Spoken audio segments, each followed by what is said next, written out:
Yo! Do you guys know what my favorite step of CFOP is? Guess in the comments right now. Well, you can probably tell from the title that it is probably PLL. And it is.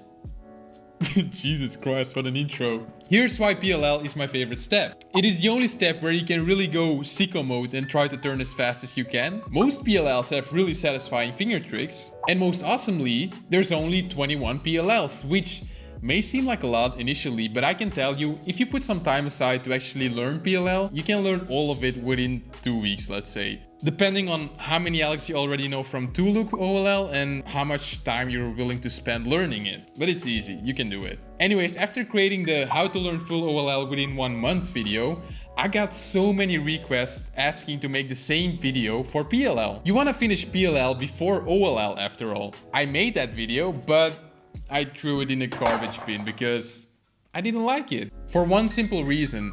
Learning full PLL isn't just about learning algorithms. Let me explain. In a solve, once we finish OLL, we enter PLL.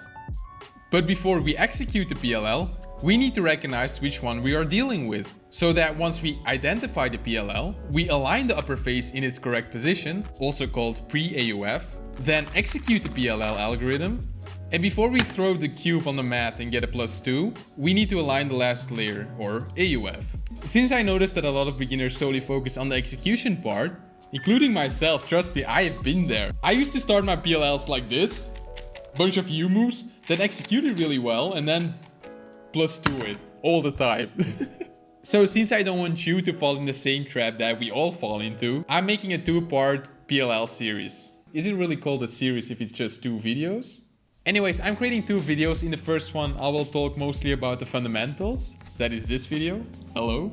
In the second video, I will talk about my algorithms, my execution, and how you can best learn all of the 21 algorithms. These 2 videos will really go hand in hand, so I really advise to watch both of them. Even if you already know full PLL, I still ask you to give the video a watch and share some of your own tips that you feel that I missed, so that you can help all the people who embark on this great adventure that is cubing. Let's dive right into the video. Alright, so I'm going to give some tips about recognition, execution and AUFing of your PLLs. So let's begin with the first step, which is recognizing which PLL you have.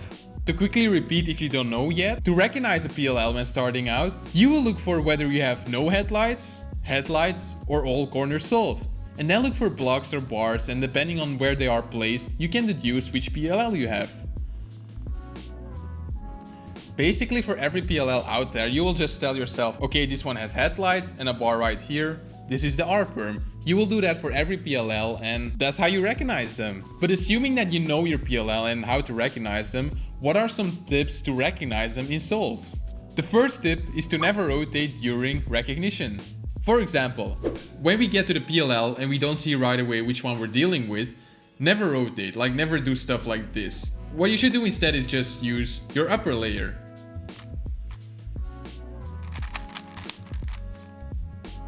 Another example for when we shouldn't rotate is when we have D-perm and the headlights match. It's really tempting to just rotate this side and then do the D-perm. But instead it is better to just do a U, D-perm and end with a U prime. This is the most basic rule out there, so just make sure you never rotate. Secondly, if you get to your PLL and you can't immediately tell which one you're dealing with, don't start doing this. I see so many people do this and it just makes me... I used to do it as well, but it is actually a really bad habit. What you should do instead is just look at the sides that are facing you, and if you can't tell from these 3 sides which one you're dealing with, just do one U move.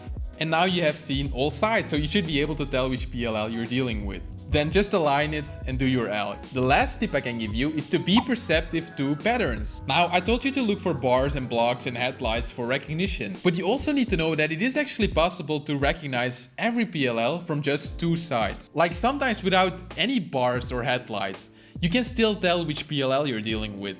Now, this is really advanced and I don't expect you to be able to do that very soon. However, you will soon realize that you don't need to look at all 4 sides to recognize your PLL.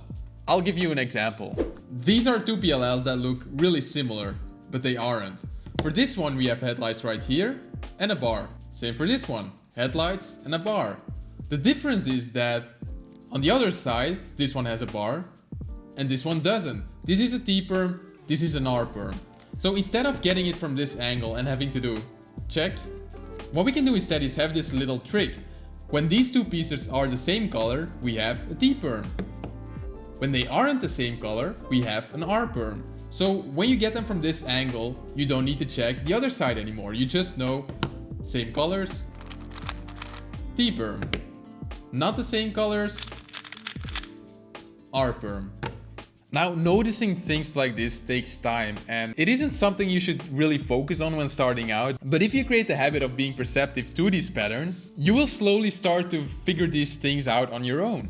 What I used to do a lot in the early days as a cuber was, when I got confused with two PLLs, I would just take two cubes and set them both up and see where they differ. And once I give myself some tricks to distinguish the two, I can start looking for these differences in solves and get better recognition for them. Once again, this is not something you should put a lot of emphasis on, but just create a habit of being perceptive to these patterns and it will help you in the future. So alright, now you recognize it is a T-perm, let's execute it. Now the goal of your execution is to really go beast mode and to perform it as fast as you possibly can. And in order to do that, I have some tips for you. It is first of all really important to choose great algs early on. And you might think, why? I can always change them later, right? And that is true, I changed a lot of my own algorithms. But here's the thing, you will improve your PLLs each time you get them in a solve. Your recognition gets better, your finger tricks get better, and the more you do an algorithm, the less you will have to think about it. It is called muscle memory, and we build muscle memory only after repeating an alg so many times. But when you change your algorithm, you have to start from scratch. Relearn the finger tricks, get used to it, build muscle memory, and you can avoid all of that by just choosing the right algorithm from the start. But which ones are good? Once again, second part coming soon, but in the meantime, I will share some resources in the description. But even when you have good algorithms, you still need to perform them really fast. And to do that, you need good finger tricks. Finger tricks are so important. If you can take one thing from this video, it is really that you need to be able to finger trick your PLLs really well. And let me explain why I think it is so important. First of all, good finger tricks will make your PLL way faster. Every PLL has an optimal way to execute it. Usually these optimal executions have really fancy finger tricks. I'm talking about U2s, D moves, pushes, left hand, right hand. So even though this optimal execution might be really awkward in the beginning, you need to hold on to these finger tricks. Because it's the only way you will eventually get good at them and just get skilled at turning the cube overall. I remember I hated the M2 moves for my H-perm. Oh, they were super slow and awkward, but I just held on, I just kept doing it, and right now the H-perm is one of my favorite and fastest PLLs. Now, you don't want to figure out these finger tricks yourself. You can do that when you get better at cubing, but for now I would advise you to just watch some videos with finger tricks. Once again, mine is coming, but I will still put some in the description. The last tip I can give you for execution is be careful, but not too careful. As I mentioned in the beginning of this video, PLL is a step where you really want to go berserk and try to turn as fast as you possibly can. And when you do this over and over and over, you will actually improve your overall turning speed. That's because here during PLL, you will really get to know how your fingers have to deal with your cube in the fastest way. With that being said, PLL is probably also the step where most people mess up, and that's exactly because of the long algorithms with sometimes risky finger tricks. But messing up is actually pretty okay. Often when I mess up a PLL, I just stop the timer, I redo the algorithm I messed up a couple of times so I make sure that I can still turn fast the next time it shows up and hopefully not mess up that time. But if you would instead create the habit of just turning slower to reduce the risk, then you might miss out the practice to develop your turning speed and become this slow solver that no one respects. No, just kidding. I respect all cubers, but just the fast cubers, just a bit more, just a bit. Anyways, what if I tell you right now that even if you apply everything that I told you right now, you recognize your PLL super fast, you execute them Lucas Adder speed, you can just ruin everything like this. I'll show you how. When you don't align your last layer at the end, you will get a +2. Think about this, 2 seconds for this one turn.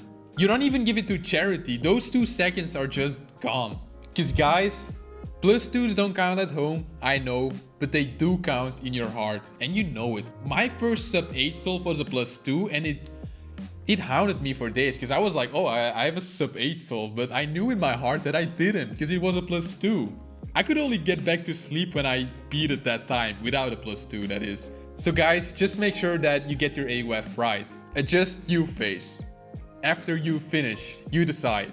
Here's my tips. You should be able to predict your AUF for every PLL out there. For every PLL you learn, you should set a reference point. Usually these are the headlights, but sometimes it's the blocks or a bar, it doesn't matter. For example, for the T-perm, we know that the headlights stay in the same place. So blue will end up on the left, and I'll have to do U prime to align it after the PLL. Then for the R-perm, we know that the headlights go to the right. But instead of memorizing that, it is better to memorize that the red edge right here will stay in place. So red will face us and we'll have to do a U2. With a lot of PLLs, blocks and bars will stay in the same place. For example, this Y-perm, these bars will stay in the same place. So I'll have to end this one with a U prime. Just like that. Same for the V-perm. This block will just stay right there. If you mess up AOF in a solve, just review your reference point to see if you still got it right. Because this is not something you want to neglect. You don't want to get +2s all the time, or you don't want to pause when you get to your AOF. You should, it shouldn't take any time at all. The second tip I can give you is to use a stack mat timer. That's one of these guys. You have probably seen them in competitions as well. And the reason I give this as a tip for your AOFing is that one, you can't deny you have a +2 when you're using one of these. Because your hands will be on the timer, the cube will be in front of you, looking you dead in the eye and laugh at you when you have a +2.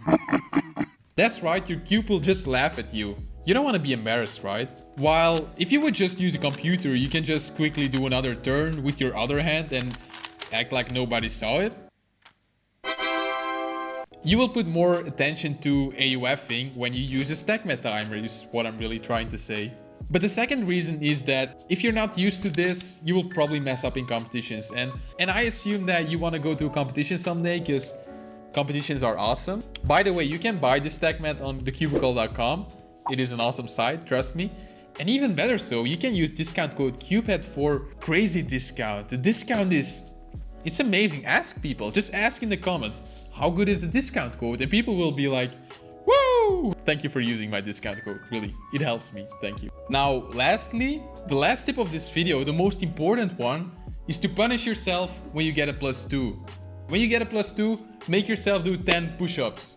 I'll swear to you, if you see me get a +2 in competition or in live streams very soon, make me do 10 push-ups. And when I see you get a +2, I will make you do 10 push-ups, even if you don't know me.